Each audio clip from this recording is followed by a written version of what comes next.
¿Qué pasaría si las reglas del juego simplemente se reescribieran así, sin más, sin previo aviso? Porque, ¿qué hay detrás de los titulares? Quizás una batalla silenciosa por el control. No te vayas. Las respuestas que nos esperan se descubren aquí en GeoExpress. Y el primer acto de este nuevo equilibrio de poder se está jugando en Ucrania.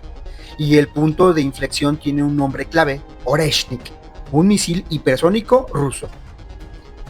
Esta reconfiguración del poder, claro, crea una división, ganadores y perdedores.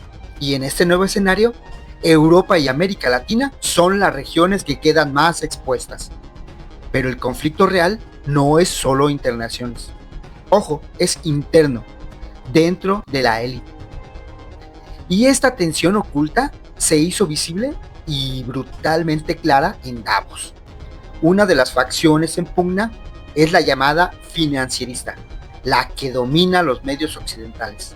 Esto nos lleva a la estructura final, el nuevo mapa del poder en el mundo. El punto crucial es este: solo 3 actores tienen el poder de tomar decisiones planetarias. Esta es la nueva realidad, basada en poder real, no en discursos, un orden tripolar. Y la humanidad se enfrenta a un trilema: guerra nuclear, conflicto ecológico o este nuevo orden.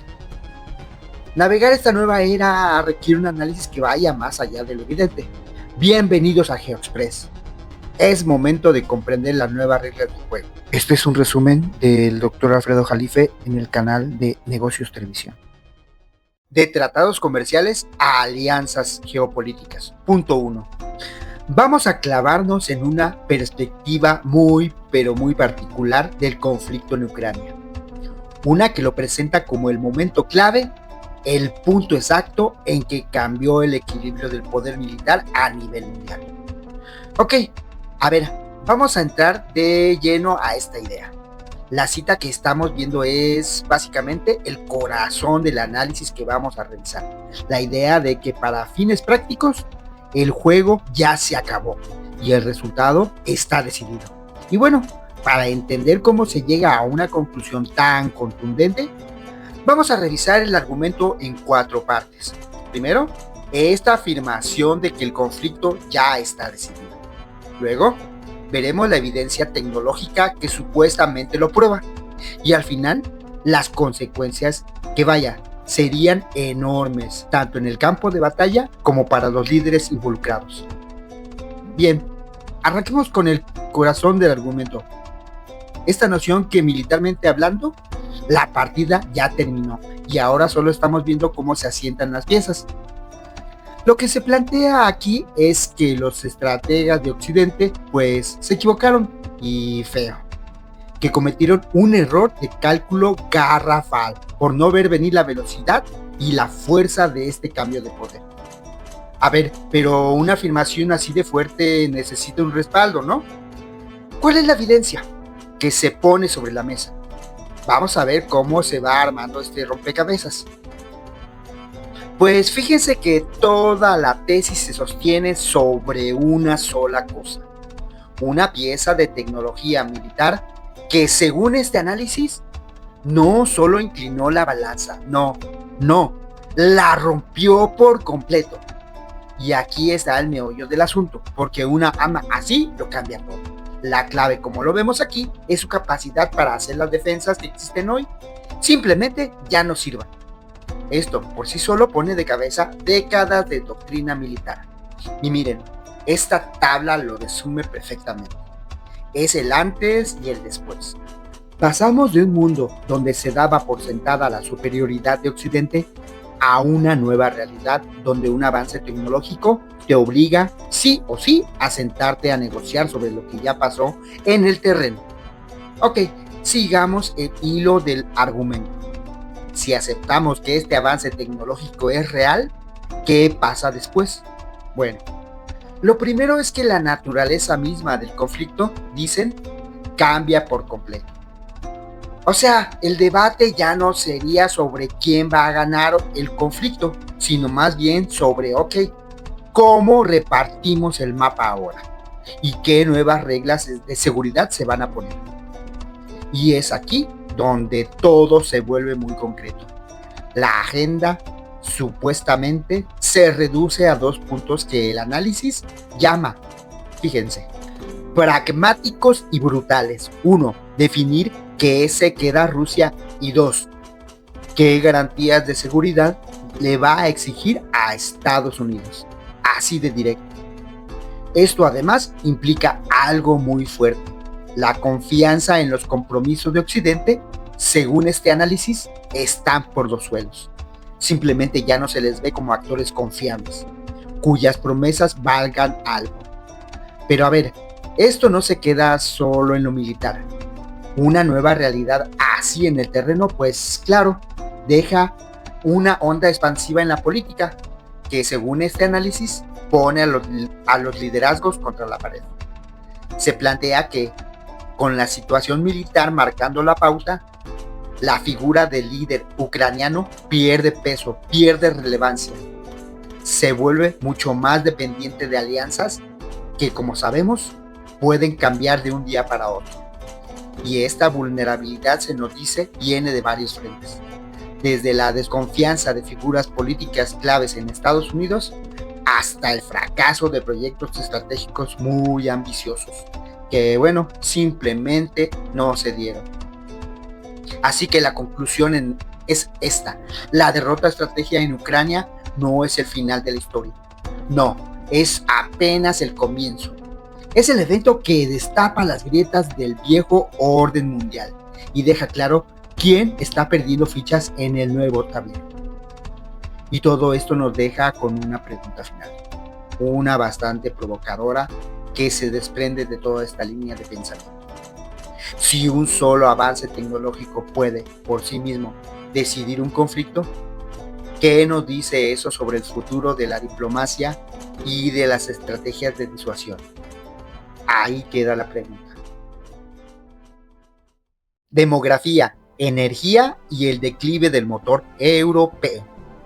Punto 2. El mapa del poder mundial se está moviendo, y bastante. Pero según este análisis geopolítico muy incisivo, en este reacomodo no todos van a salir ganando. Hoy nos vamos a clavar en quiénes son los grandes perdedores de este nuevo orden y por qué. Tal vez su destino ya estaba escrito desde hace mucho tiempo. La idea central de este análisis es así, directa y hasta brutal. En el gran ajedrez del poder global, siempre, pero siempre, hay ganadores y perdedores.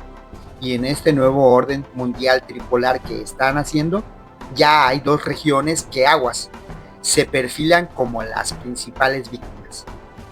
Nuestra primera parada, Europa.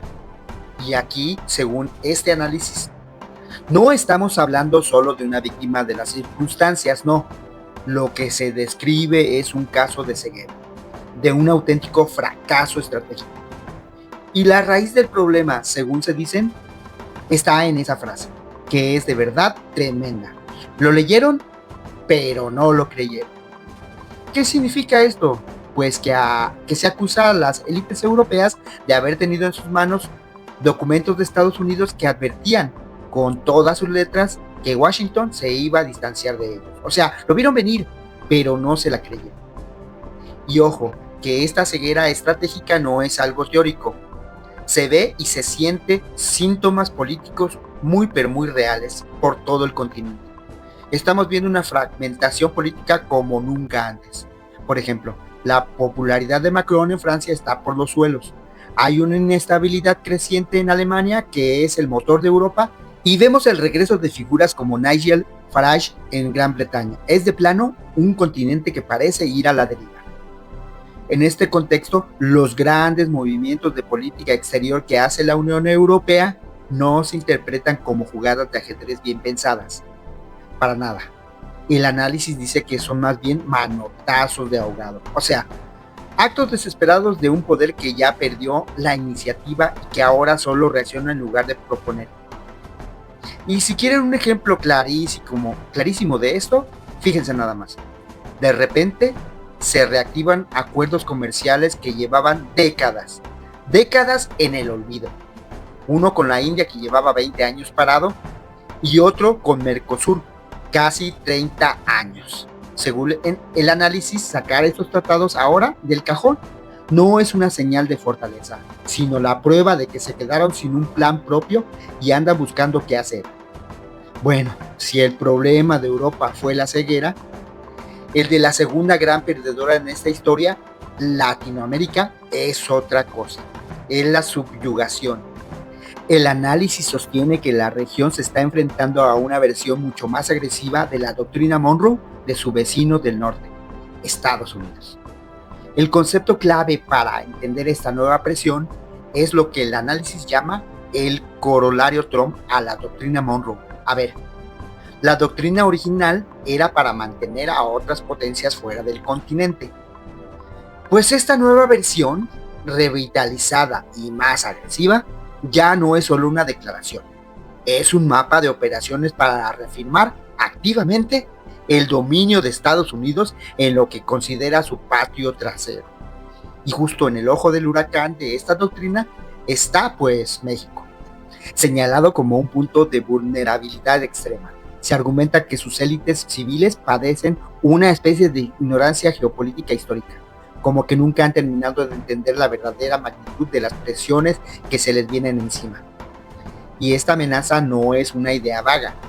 La fuente lo detalla en lo que llama un trilema para México, con 3 escenarios, y a cual más alarmante que supuestamente se están considerando en Estados Unidos. El primero, una frontera sur completamente militarizada y caótica. El segundo, que México sea incluido en futuros conflictos de Estados Unidos. Y el tercero, que es el más extremo de todos, un plan de balcanización, o sea, dividir al país en 3. Entonces, ¿cómo se conectan las historias de estas 2 regiones tan diferentes? Pues la conclusión del análisis la une en una sola narrativa, la de una marginación. De alguna manera se veía venir. Al final, lo que tenemos son 2 caminos muy distintos que curiosamente llegan al mismo destino. Por un lado, Europa, que sufre de incredulidad y estratégica. Tuvo la información en la mano, la leyó, pero simplemente no la creyó. Y por otro, Latinoamérica, con su ignorancia geopolítica, un fallo histórico en entender la verdadera dimensión de la presión externa. El punto clave, según este análisis, es que esta marginación no fue un accidente. Pero la cosa va más allá. No es solo la presión de las nuevas superpotencias. El análisis sugiere que todo esto es también un síntoma de algo más profundo, una fractura dentro de las mismísimas élites occidentales, que poco a poco están perdiendo el control del orden mundial que ellas crearon. Y todo esto nos deja con una pregunta final que plantea el análisis, una pregunta para reflexionar. En este nuevo mundo que están reescribiendo las superpotencias, ¿el quedar marginado es una elección producto de los propios errores o es simplemente la consecuencia inevitable de no estar sentado en la mesa donde se reparten las cartas? La triangulación con Rusia y la hipocresía del mercado. Punto 3. Imagínense esta escena. Una cena elegantísima en el Foro Económico Mundial de Davos. Pero en el aire no hay camaradería, no. Lo que se siente es una tensión que casi se puede cortar con un cuchillo. Estamos en un evento para el secretario de Comercio de la administración Trump y lo que está por pasar, bueno, va a destapar una especie de guerra secreta en la mismísima cima del poder mundial. El análisis de Alfredo Jalife, que retoma un reporte del Financial Times, describe algo que parece una locura. Al Gore, todo un ícono del viejo orden, al parecer, enloqueció, gritó, aulló, así tal cual. Christine Lagarde, que en ese entonces dirigía el FMI, simplemente se levantó y se fue. La cosa estaba tan pero tan insoportable que hasta cancelaron el postre. La conclusión de este análisis es brutalmente directa. La razón era simple. se hubieran matado allí adentro. Y claro, este momento de honestidad tan cruda no fue una simple anécdota, para nada. Fue la prueba de que algo muy profundo se estaba rompiendo. Entonces, la pregunta es obvia. ¿Qué pudo haber causado un choque tan visceral entre la gente más poderosa del planeta? Justo en el templo del globalismo. Bueno, pues vamos a entrarle a eso, porque lo que se ve en esa escena no era un pleito personal. Según la fuente, era la manifestación de un conflicto. Un conflicto muy profundo entre dos bandos de la élite que tienen visiones del mundo totalmente opuestas. De un lado, tenemos a los que el análisis llama globalistas financieristas. Su poder no tiene fronteras.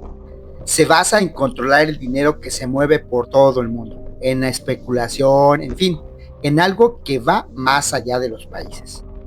Y del otro lado, una facción nacionalista, que en ese momento estaba representada por el gobierno de Trump y que lo que busca es poner primero los intereses de su país, de la producción local.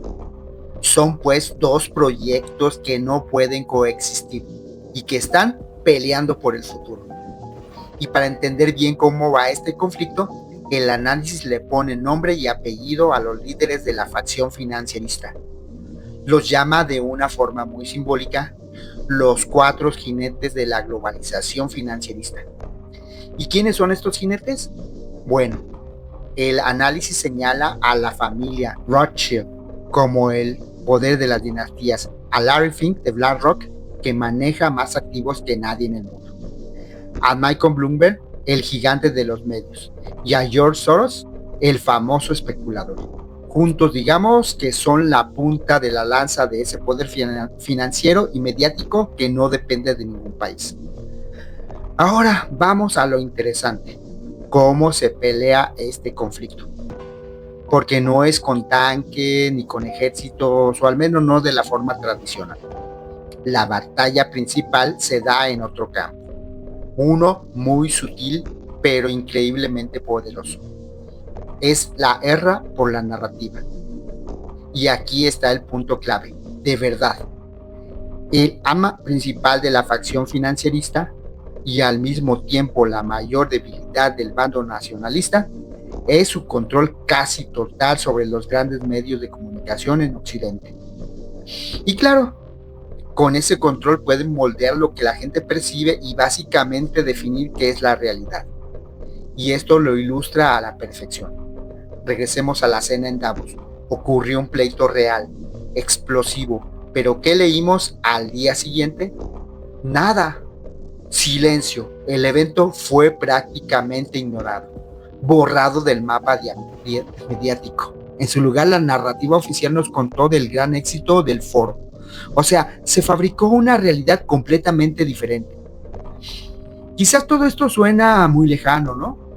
Como un conflicto de millonarios en salones de lujo en Suiza. Pero la tesis central del análisis es que esta pelea en la cima tiene consecuencias muy, pero muy directas y reales en la vida de todos nosotros. Toda esa polarización política, esa inestabilidad, esos conflictos que parecen estar rompiendo a las sociedades en Estados Unidos y en Europa, bueno, no son algo que pasó nomás porque sí. Son, desde esta perspectiva, el reflejo directo de esta batalla de poder entre élites que ya están fracturadas. Es decir, lo que vemos en las calles, en las redes sociales, a veces entre nuestras familias, es la división que cada vez es más grande y que parece que no tiene solución. Es el eco de un conflicto que se está peleando en otro nivel, en las juntas directivas y en los pasillos del poder. Un conflicto por decirlo cómo va a ser el mundo, lo que nos deja con una última pregunta. Y es una pregunta bastante inquietante. Si el viejo acuerdo se rompió y las élites que manejaban el mundo ahora están en guerra entre ellas, en medio de este tablero de ajedrez todo roto, ¿quién tiene realmente el control ahora? Estrategias definidas de Estados Unidos, China y Rusia. Punto 4. Si uno ve las noticias, todo puede parecer un caos, ¿verdad? Pero la realidad es que las tres grandes superpotencias no están improvisando para nada. De hecho, están jugando una partida de ajedrez muy, pero muy calculada. Y cada una tiene su estrategia perfectamente definida. Bueno, pues vamos a meternos de lleno para entender esas jugadas. Ok, esta será nuestra ruta. Primero, vamos a poner el escenario de este que llaman el nuevo gran juego. Después, analizaremos la estrategia de cada jugador, la contención de Estados Unidos, el pragmatismo económico de China y la disuasión asimétrica de Rusia. Y ya para cerrar, veremos cómo todas estas piezas encajan en el tablero global. A diferencia de la confusión que a veces se percibe en Occidente, los tres polos globales, o sea, Estados Unidos, China y Rusia, están operando con doctrinas geopolíticas súper precisas. Créanme, cada uno de esos movimientos responde a un plan muy claro. Empecemos con Estados Unidos. Su estrategia actual se basa en algo que podríamos llamar realismo pragmático. O sea, están dejando un poco atrás esas ambiciones de ser la policía del mundo para concentrar su poder de una forma mucho más enfocada. La idea central de esta estrategia viene del trabajo de un pensador llamado Elbridge Colby, y su argumento es bastante directo, pero muy potente. Para que el poder de Estados Unidos sea efectivo, tiene que concentrarse en un solo adversario principal. No se puede pelear en todos lados al mismo tiempo. Esta doctrina tiene, digamos, tres pilares. Primero, y esto es clave, se identifica a China como el rival a vencer, punto. Segundo, se busca una especie de estabilidad estratégica con Rusia, básicamente para no tener que lidiar con dos frentes de conflicto. Y el tercer pilar es un cambio de visión hacia Europa, tratándola más como un aliado secundario que como un socio al mismo nivel. Ahora, vamos del otro lado del mundo, a China. Su enfoque es totalmente distinto. De ellos es un juego de paciencia, de silencio, y su poder no lo basan tanto en lo militar, sino en la economía. Los objetivos de China son clarísimos. Número 1, llegar a un acuerdo funcional con quien sea que esté en el poder en Washington. 2, su gran objetivo estratégico, la reunificación con Taiwán. Y 3, usar su ficha más poderosa, que es su enorme influencia económica. Y para ejercer ese poder, China tiene dos ases bajo la manga. Por un lado, el control sobre la industria de los semiconductores, que son pues el cerebro de toda la tecnología que usamos. Y por el otro, su dominio casi total de las famosas tierras raras. Con estas dos palancas, tienen una capacidad de presión económica brutal. Ahora, el tercer jugador, Rusia. Su estrategia es otra cosa completamente distinta. Se basa en lo que llaman disuasión asimétrica. ¿Qué significa esto? Que en lugar de intentar competir en todo, se enfocan en tener una ventaja tecnológica y militar aplastante en áreas muy específicas. Y lo que hemos visto es que Rusia de hecho ha logrado una superioridad tecnológica que le permite pues desafiar el orden mundial actual. Y no hablamos de una mejora pequeña, hablamos de un salto cualitativo. Uno que le permite obligar a otros a negociar bajo sus términos. Su arsenal estratégico es impresionante. Tienen, por ejemplo, armas hipersónicas ya operando, que cambian por completo las reglas del juego. Tienen el Poseidón, ese submarino no tripulado con capacidades que suenan a ciencia ficción, y además un arsenal nuclear completamente modernizado. Todo esto les da una ventaja estratégica fundamental. Pero ojo, todo este poder militar no es el objetivo final. Es la herramienta. ¿La herramienta para qué? Para romper lo que ellos ven como un cerco de la OTAN y básicamente forzar a todo el mundo a sentarse a renegociar la seguridad global. Muy bien, ya vimos a cada jugador por separado. Ahora viene lo interesante. Ver cómo se conecta todo esto. Porque claro, estas tres estrategias no existen en una burbuja. Al contrario, están chocando e influyendo todo el tiempo en el tablero mundial. El juego actual es uno de interdependencia total. Cada movimiento que hace un jugador obliga a los otros dos a reaccionar, a recalcular. Es literalmente una partida de ajedrez en tiempo real, pero a escala planetaria. Si lo resumimos, se ve así de claro. Estados Unidos está enfocado en China. China está enfocada en su economía y en lograr un acuerdo con Estados Unidos. Y Rusia usa su músculo militar para que todos se sienten a negociar. Son tres estrategias muy diferentes, pero que dependen la una de la otra. Al final del día, esta interacción entre la contención de Estados Unidos y la presión económica de China y la disuasión militar de Rusia no es algo temporal, es algo que está moldeando el nuevo orden mundial del siglo XXI. Nos guste o no, la partida ya está en marcha, las estrategias están sobre la mesa. Así que la gran pregunta que queda en el aire es, en este ajedrez tan complejo de 3 jugadores, ¿quién va a ser la próxima jugada decisiva? ¿Cuál será ese movimiento que lo cambie todo? India como árbitro del siglo XXI y el destino de Europa. Punto 5. Seamos claros, el mundo unipolar ese que conocimos durante décadas simplemente ya no existe. Hoy vamos a explorar una nueva realidad que, según el análisis de Alfredo Jalife, ya es un hecho. Un orden global tripolar. ¿Pero qué significa esto para el futuro? Bueno, para desmenuzar esto, vamos a ver 4 puntos clave. Primero, porque este cambio es algo ineludible. Segundo, el concepto del trilema global. Tercero, los 3 caminos que se abren. Y por último, las consecuencias de este nuevo gran juego de poder. Vamos de lleno con la idea central, que es un parteaguas. El orden mundial de las últimas décadas, con una sola superpotencia, se acabó. Punto. Y parece que no hay vuelta atrás. Y ojo, que esto es fundamental. Según este análisis, no estamos hablando de algo que podría pasar. La idea es que ya estamos ahí, ya vivimos en ese orden tripolar.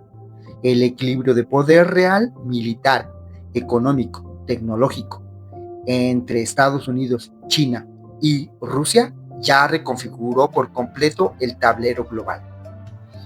Ok, si ya cambiaron las reglas del juego, ¿cuáles son ahora? Para entender este momento tan complejo, introduce un concepto que es es crucial para nuestra era, el trilema global. A ver, ¿qué es un trilema? Es como una encrucijada, pero con 3 caminos, y todos complicados. En este caso se refiere a 3 fuerzas gigantescas que están dándole forma a nuestro futuro, al mismo tiempo. Y lo interesante es que no son opciones a elegir, son realidades que están pasando a la vez y chocando entre sí. Entonces, ¿cuáles son estas 3 fuerzas? Primero, el riesgo siempre presente de un conflicto nuclear. Segundo, la crisis ambiental, la fractura de nuestra biosfera. Y tercero, la consolidación, precisamente, de este nuevo orden tripolar. Vamos a ver cada uno. Bien, entremos al detalle a estos 3 caminos. Empecemos por el que quizás es el más inmediato y peligroso de todos. Sí, el conflicto nuclear. Esa posibilidad que muchos pensaban que se había quedado en la Guerra Fría ha vuelto a ponerse sobre la mesa. Y con las tensiones geopolíticas actuales, la verdad es que la amenaza se siente mucho más real que en décadas. De hecho, el análisis marca una fecha en el calendario que es crítica, el 5 de febrero. ¿Por qué? Porque ese día expira el Tratado START, o sea, el último gran acuerdo que ponía un freno a los arsenales nucleares entre Rusia y Estados Unidos. Sin eso, entramos a un territorio desconocido, una competencia nuclear sin reglas. Imagínense el nivel de riesgo. La retórica de las superpotencias está durísima. Son recordatorios constantes y bastante escalofriantes de la capacidad que tienen para aniquilarse mutuamente. Esto, claro, eleva la tensión a niveles pues muy peligrosos. Pero bueno, mientras todo esto pasa en el tablero geopolítico, hay otra crisis enorme que está avanzando, una que no entiende de fronteras. Ese es el segundo camino del trilema, la fractura de la biosfera, una amenaza que nos pega a todos sin excepción. Y aquí es donde vemos una de las grandes paradojas de nuestra época. Por un lado, la crisis ambiental puede empeorar los conflictos, pleitos por agua, por recursos, por energía. Pero por otro lado, es un problema tan gigantesco, tan existencial, que quizás, solo quizá, sea lo único que puede obligar a los grandes rivales a sentarse y cooperar de verdad. Y llegamos al tercer camino. Ojo, porque este no es una amenaza futuro ni una crisis que podría unirnos. Según el análisis, esta es la realidad geopolítica que ya se está consolidando todos los días. El establecimiento de este nuevo orden tripolar como el sistema que rige al mundo. Es el camino más probable porque de hecho ya está ocurriendo. Y lo más importante de esto es que las reglas del juego simplemente ya no son las mismas. Instituciones que conocíamos como la ONU, que fueron diseñadas para otro mundo, pues pierden fuerza frente a la realidad del poder.